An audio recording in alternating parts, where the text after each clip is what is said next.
ሁም ቢሆን መስገድ አትችሉም ተብለዋል። ሁላችሁም ይህን ቪዲዮ ሼር፣ ሪፖስት እንዲሁም ኮመንት ላይ ፍትህ ለአክሱም እያላችሁ ጀምሩት። እንደምናውቀው ቤተ ክህነት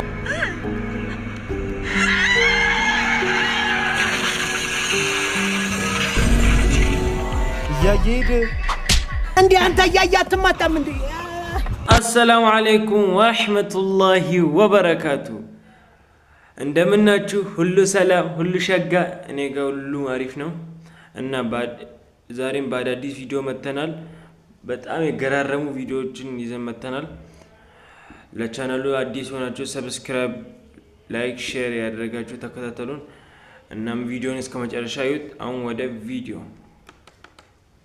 አንድ አመት ሙሉ ነብያችን መሐመድ ሰለላሁ ዐለይሂ ወሰለም ሲያስቃቸው የነበረው ሰሃባ ስለሱ ታሪክ ልንገራችሁ። ይህ ቪዲዮ አንተ ጋር ብቻ እንዳይቀር ለሁሉም ሰዎች እንዲዳረሳቸው። ነብያችን መሐመድ ሰለላሁ ዐለይሂ ወሰለም በጣም ከልብ የሚወዳቸው አንድ ሰሃባ ነበር እና ይህ ሰሃባ ለነብያችን መሐመድ ሰለላሁ ዐለይሂ ወሰለም ስጦታ ለመስጠት ሲል ስጦታዎችን በብድር መልኩ ይዟቸው ይመጣል። ለነብያችን መሐመድ ሰለላሁ ዐለይሂ ወሰለም ደስ እንዲላቸው ሲል ያንን ስጦታ ከሰጣቸው በኋላ አንተ የአላህ መልእክተኛ ቅድም የሰጧችሁ ስጦታ ዋጋ በሉ አሁን ክፈሉት ብሎ ይነግራቸዋል። ነብያችን ደግሞ ስጦታ አይደለም ወይ እንዴ ብሎ ሲመልሱለት ያው ገንዘብ ስላልነበረኝ ሳየው ጥሩ ነገር ሆኖ ስለተገኘ ጥሩ ነገሩ ደግሞ ለእርሶ ይገባቸዋል ብዬ ይላቸዋል። ነብያችንም ፈገግ እያሉ ገንዘቡ እንዲከፈል ትእዛዝ ያቀርባሉ። የዚህ ሰሃባ ስም ኑዕማን ይባላል። በአንድ ወቅት ምን ተፈጠረ መሰላችሁ? አንዳንድ ሰሃቦች ኑዕማንንም ጨምሮ ከነብያችን መሐመድ ሰለላሁ ዐለይሂ ወሰለም ጋር ጉዞ ይወጣሉ። ኑዕማን ረዲየላሁ ዐንሁ ቀልደኛ ናቸው፣ ጨዋታ ይወዳሉና የኑዕማን ረዲየላሁ ዐንሁ ቀልድና ጨዋታ የሚመቻቸው አንድ ሰሃባ ነበሩ። እኚህን ሰሃባ ይጠምዷቸውና ቆይ ለአንተማ የሆነ ነገር ባልሰራሁልህ ብለው ይዝቱበታል። በአንድ ወቅት አንድ ቅፍለት እያለፈ እያለ ኑዕማን ረዲየላሁ ዐንሁ ይጠሯቸውና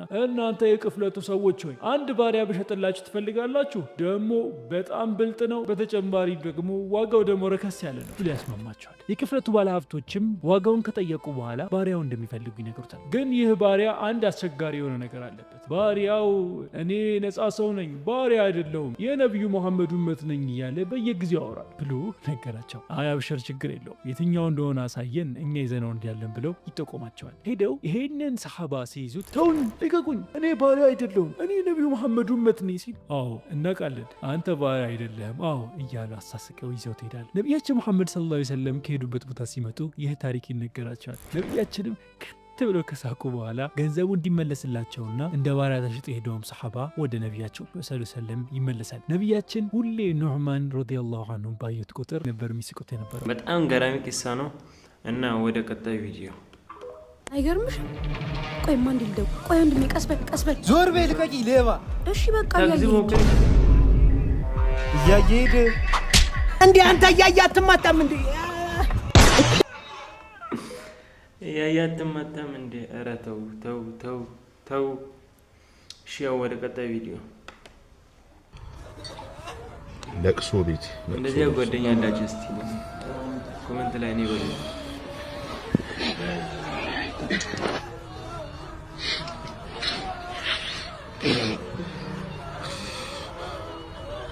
ያለቀሰ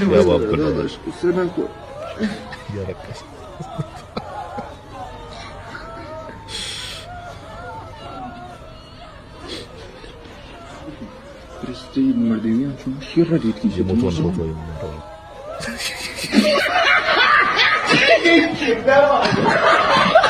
ይሄ ደግሞ ይብሳል፣ የመጨረሻው ይብሳል።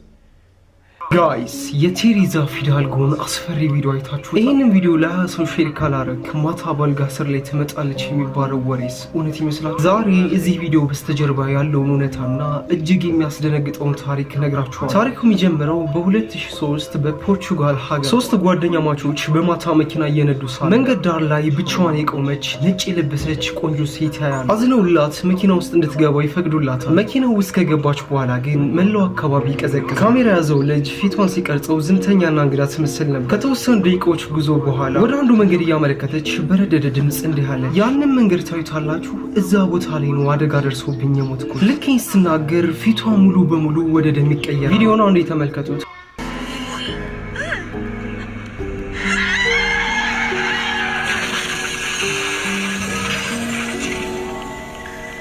ወጣቶቹ በድንጋጤ እየጮሁ መኪናው ይገለበጣል። ከአደጋው በኋላ ሁለት ወጣቶች ሲሞቱ አንደኛው ግን ለአእምሮ ህመም ተዳረገ። ይሄ ወሬ እውነት መሆኑ የታወቀው በ1983 በዚያ መንገድ ላይ በትክክል ቴሬዛ ፊዳልጎ የምትባል ሴት በመኪና አደጋ እንደሞተች የአካባቢ መዝገቦች ያሳያሉ። ሀሳብ አስተያየታችሁን ኮሜንት ላይ አስቀምጡልኝ። ለተጨማሪ መረጃ ፎሎ ማድረግ እንዳትረሱ። በማታ እየሄዳችሁ እንዲህ አይነት ነገር ቢያጋጥማችሁ ምን ታደርጋላችሁ? እስቲ ኮሜንት ላይ ወይ ቀጣይ ቪዲዮ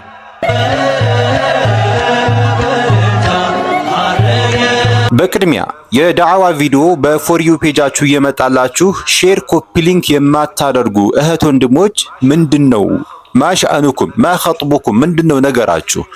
ኦኬ ሙስሊም ነኝ እስካላችሁ ድረስ ቢያንስ 3 ጊዜ ሼር ኮፒ ሊንክ ልታረጉ ይገባል። ይሄ ደግሞ መነገር የለበትም በየጊዜው። ኦኬ ራሳችሁ አውቃችሁ ልትሰሩት የሚገባ ጉዳይ ነው። ወደ ፖይንታችን እንምጣ። እንግዲህ ኢየሱስ ክርስቶስ ተሰቅሎ ሞቶ ያረገበት ቦታ ነው ብለው ክርስቲያኖች እያስተዋወቁ ነው ቦታውን ማለት ነው። ይሄ ንግግር ከቁርአን ጋር ብቻ ሳይሆን ከመጽሐፍ ቅዱስም ጋር ጭምር ክላሽ ያደርጋል ወይ ደግሞ ይጣረሳል። ቁርአናችን ኢየሱስ ክርስቶስ እንዳልተሰቀለና እንዳልተገደለ ማለት ነው ይናገራል። በሱረቱ ኒሳ ወማ ቀተሉህ ወማ ሶለቡህ በማለት ማለት ነው። طيب ከዚህ ባለፈም ግን መጽሐፍ ቅዱስ ራሱ ኢየሱስ ክርስቶስ በግልጽ እንደማይሰቀል የተናገረበትን ቦታ ማምጣት እንችላለን ከራሳቸው መጽሐፍ ማለት ነው። ዮሐንስ ወንጌል ምዕራፍ 7 ከቁጥር 32 ጀምሮ እንዲህ ይላል። እዚህ ጋር እንደምትመለከቱት ፈሪሳውያንና የካህናት አለቆች ኢየሱስ ክርስቶስን ሊይዙት ማለት ነው ሎሌዎቻቸውን ላኩ ይላል። ሎሌ ማለት ጥበቃ፣ ፖሊስ፣ ጋርድ እንደማለት ነው። ህግ አስከባሪ እንደማለት ነው በሰዓቱ ማለት ነው። ክርስቶስ ሊይዙት ማለት ነው። በዚህ ሰዓት ክርስቶስ ምን አላቸው? እንግዲህ ገና ሳይሰቀል ሳይገደል ነው። ምን አላቸው? ጥቂት ጊዜ ከእናንተ ጋር እቆያለሁ አለ። ከዛስ ወደ ላከኝ እሄዳለሁ ነው ያለው። እዚህ ጋር ከክርስቲያኖች ጋር ተቀያየሰ ኢየሱስ። ክርስቲያኖች የሚሉት ጥቂት ጊዜ ቆይቶ ተገድሏል ተሰቅሏል ነው። እሱ ደግሞ የሚላቸው ምንድነው? ከናንተ ጋር ጥቂት ጊዜ ቆይቼ ትገሉኛላችሁ ትሰቅሉኛላችሁ አይደለም ያለው። ወደ ላከኝ ኢየሱስ ክርስቶስ የአላህ መልእክተኛ ነው። ወደ ላከኝ አርጋለሁ አለ። በረፈዐሁ ላሁ ኢለይሂ አላህ ቁርአን ወደ እኔ ከፍ አደረኩት አዳንኩት አለ። طيب ያንን ታሪክ ነው እዚህ ጋር የምናገኘው። እሱ ራሱ ክርስቶስ ምን አለ? ሊይዙትና ሊገሉ ሲመጡ ወደ ላከኝ እሄዳለሁ አለ። ከናንተ ጋር ጥቂት ጊዜ ቆይቼ ወደ ላከኝ እሄዳለሁ ትፈልጉኛላችሁ አለ። አያችሁ እነሱ ለምንድን ነው የሚፈልጉት? ይታወቃል። ሊገሉስ ሊሰቅሉስ ነው። አይወዱትም። ለምን? የኢንጂልን ህግ ይዞባቸው ስለመጣ ማለት ነው። እሱን መንገድ ስላወገዘባቸው ይጠሉታል። ነብዩንም ስለመጣ ይጠሉታል። ኦኬ ስለዚህ ከዚህ አንፃር ይጠሉታል ኢየሱስ ክርስቶስ። ለዚህም ነው ሊገሉትና ሊሰቅሉት የሚፈልጉት። طيب ታዲያ ኢየሱስ ክርስቶስ ትፈልጉኛላችሁ አለ። መቼ? ካረገ በኋላ ማለት ነው። አታገኙኝም፣ እኔ ወዳለሁበት እናንተም ልትመጡ አትችሉም አለ። አላሁ አክበር። ታዲያ ከየት አግኝተው ሰቀሉትና ነው ገለውት እንደዚህ ከሙታን ተነሳ ከሙታን አረገ የምትሉት አሁን እንደምታሳዩን በቪዲዮ ማለት ነው? እንዴት ይሄ ሊሆን ይችላል? ይሄ በራሱ እኮ ከክርስቶስ ጋር መጣረስ ነው፣ መጋጨት ነው የሚሆነው። ክርስቶስ በግልጽ ቋንቋ እንደማይሰቀል ወደ አምላኩ እንደሚያደርግ እየተናገረ ነው። ቢፈልጉት እንኳን ጭራሽ እንደማያገኙት ማለት ነው እየነገራቸው ነው ኢየሱስ ክርስቶስ። ይሄ በራሱ ክላሽ ያደርጋል። ከቁርአን ጋር ብቻ ሳይሆን ከመጽሐፍ ቅዱስም ጋር ይጋጫል ማለት ነው። ኢየሱስ ሙቷል ተቀብሯል ለምትሉት ነው ቪዲዮ። አሁን ወደ ቀጣይ ቪዲዮ። ፈጣሪ ሙሻን ከፈጠረ በኋላ እንዲያ ነው የሰዎችን ንብረት ከአደጋና ከሌቦች ትጠብቃለህ። ለዛም ተግባር 20 ዓመት እሰጥሃለሁ። ውሻውን ፈጣሪ 10 ዓመት ይበቃኛል፣ በ20 ዓመት ሙሉ ምን አደርግበታለሁ? ፈጣሪም ጦጣንም ከፈጠረ በኋላ እንዲህ ያለው ሰዎችን ታዝናናለህ፣ ታስቃለህ። ለዚህ ተግባር 20 ዓመት እድሜ ሰጥቻለሁ ይለዋል። እሺ ጦጣም 10 ዓመት እንኳን ለኔ ይበዛብኛል ይለዋል። ፈጣሪ በሬንም ከፈጠረ በኋላ እድሜ ልክህን ስራ በመስራት ልጆችን ታሳድጋለህ፣ ለዚህ 60 ዓመት እድሜ ሰጥቻለሁ ይለዋል። በሬውም 60 ዓመት ኖሬ ምን አደርጋለሁ? 20 ዓመት ብቻ አስጠኝ ይለዋል። የሰው ልጅም ተራ ሲደርስ ፈጣሪም 20 ዓመት እድሜ ሰጥቻለሁ የምትፈልገው ነገር አድርግ ይለዋል። እሱም ፈጣሪ 20 ዓመት ብቻ ምን ታደርግልኛለች ይለዋል። ፈጣሪም ጥሩ የውሻዋን 10 ዓመት የጦጣዋን 10 ዓመት በተጨማሪም የላሟን 40 ዓመት ጨምሬልሃለሁ ይለዋል። አጠቃላይ ስንት ሆነ? 60 ዓመት። ለዚህም ነው ሰው የመጀመሪያውን 20 ዓመት ያለ ሐሳብ ይዝናናበታል። ነገር ግን ቀጣይኛውን 40 ዓመት ልክ እንደ በሬው ይለፋል፣ ይፈጋል፣ ቤተሰቦቹን የሚንከባከብበታል። ከጦጣው የሚወሰደውን 10 ዓመት የልጅ ልጆቹን ቤት ውስጥ ተቀምጦ ያስቃቸዋል፣ ያዳብራቸዋል ልክ እንደ ጦጣው። የቀረውን 10 ዓመት ደግሞ ልክ እንደ ውሻው በር ላይ በመቀመጥ ህይወቱን ያሳልፋል። ይህን ወደ ህይወታችን ስናመጣው የወጣትነት እድሜህን ያለ አግባብ ታባክንና ማረፍ ባለብህ ሰዓት ትለፋለህ፣ ትጋጋጣለህ። ግን ወጣትነት እድሜህን ጠንክረህ ከሰራህበት በስተርጅና ሰዓት እረፍትን ታገኝበታለህ።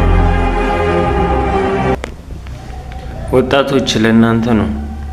መስራት ባለክበት ሰዓት ስራ፣ ከዛም በስተርጅኛ ትቀመጣለህ። በወጣትነት እድሜክ በሰራከው በስተርጅና ትበለዋለህ። እናም ወጣቶች ይህ ምክር ለእናንተ ነው እና ለኔም ነው፣ ግን ለእናንተ ብቻ አይደለም። አሁን ወደ ቀጣይ ቪዲዮ። ያ ሁል ጊዜ ሄድፎን የሚያደርገው ጀለስ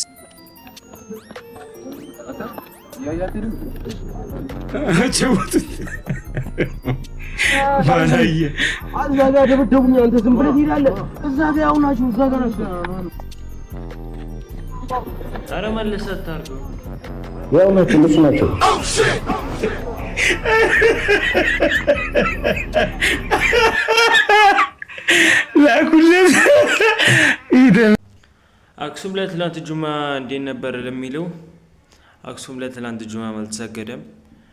እናም ቤታችሁ አትስገዱ ተብሏል። ግን እስከ መቼ ነገር? እስቲ ቪዲዮን አይተን እንመለስ። ቤታችሁም ቢሆን መስገድ አትችሉም ተብለዋል። ሁላችሁም ይህን ቪዲዮ ሼር፣ ሪፖስት እንዲሁም ኮመንት ላይ ፍትህ ለአክሱም እያላችሁ ጀምሩት። እንደምናውቀው ቤተ ክህነቷ አክሱም ውስጥ የሚገኙ ሙስሊሞችን መስጂድ እንዳይሰግዱ ማወጇን ሰምተን ነበር። አሁን ደግሞ ቤተ ክህነቷ የራሷን ፖሊሶች በማሰማራት በየግቢው በየቤቱ በመሰለል ቤታቸው እንኳን ሲሰግዱ እንዳይገኙ ማስጠንቀቂያ አውጥታለች። ቤተ ክህነቷ እነዚህን ፖሊሶች ያሰለጠነችው ቤታቸው ውስጥ ግቢያቸው ውስጥ የሚሰግዱ ሙስሊሞችን እንዲሁም ሬሳ ይዘው በአስፓልት የሚሄዱ ሙስሊሞችን ለማሰር ነው። ጭቆናው ከዚህ ወዴትም ሊሄድ የሚችል አይመስለኝም። ሁላችንም ፍትህ ማለታችንን እንቀጥላለን። እንዲሁ ቤታችሁ አትስገዱ፣ እናም ጀናዛ ይዛችሁ ወደ አስፓልት አትወጡ ማለት ነው። ለማንኛውም አላህ ከነሱ ጋር ነው። አላህ ከነሱ ጋር ይሁን። ፍትህ ለአክሱም ሙስሊሞች። እናም ለዛሬ ያዝነው ቪዲዮ ይሄን ይመስል ነበረ። በሌላ በአዳዲስ ቪዲዮ እስክንመለስ ወሰላሙ አለይኩም ወራህመቱላሂ ወበረካቱ።